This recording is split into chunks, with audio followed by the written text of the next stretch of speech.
ये आकाशवाणी गोरखपुर है। अब आप सुषमा श्रीवास्तव से क्षेत्रीय समाचार सुनिए। प्रधानमंत्री नरेंद्र मोदी ने कहा है कि आज देश का कोना कोना विकसित भारत तथा आत्मनिर्भरता की भावना के कारण आत्मविश्वास से सराबोर है। आकाशवाणी पर मन की बात कार्यक्रम की 108वीं कड़ी में उन्होंने देशवासियों से इस भावना को वर्ष 2024 में भी बनाए रखने की अपील की। श्री मोदी ने कहा कि 140 करोड़ भारतीयों की ताकत के बूते ही भारत ने इस वर्ष कई विशेष उपलब्धियां हासिल की हैं। इनमें बहुप्रतीक्षित नारी शक्ति वंदन विधेयक का पारित होना भी शामिल है।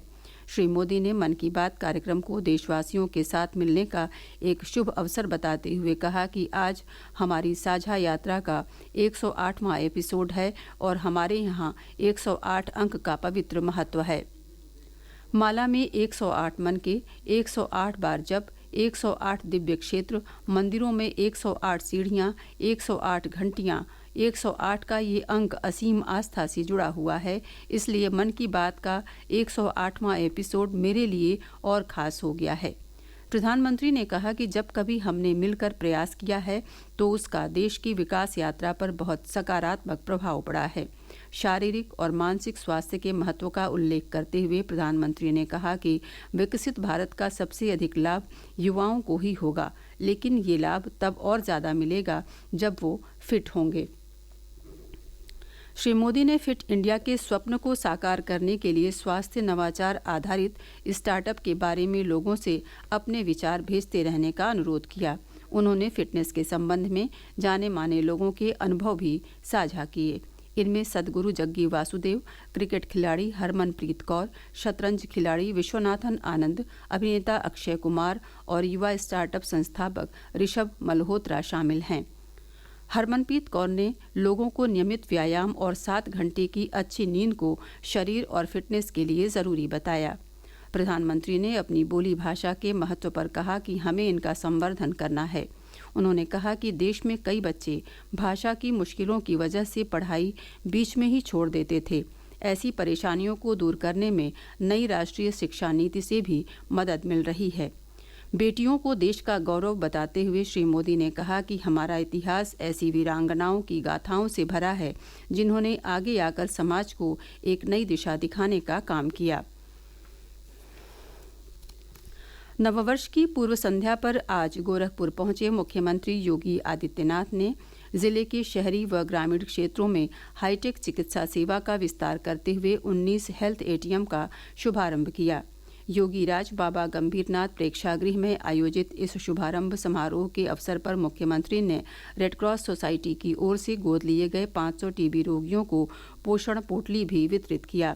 इन हेल्थ एटीएम से 50 से अधिक तरह की जांच की सुविधाएं मिलेंगी। नए साल को लेकर लोगों में जबरदस्त उत्साह है। वर्ष 2023 की विदाई और 2024 के आगमन को लेकर प्रदेश के सभी जिलों में विभिन्न आयोजन किए जा रहे हैं। होटल, रेस्टोरेंट से लेकर पार्कों तक में सांस्कृतिक कार्यक्रमों के आयोजन की तैयारी है। भगवान बुद्ध की महापरिनिर्वाण स्थली कुशीनगर में नववर्ष की पूर्व संध्या पर आज बड़ी संख्या में देश विदेश से पर्यटक पहुंच गए हैं।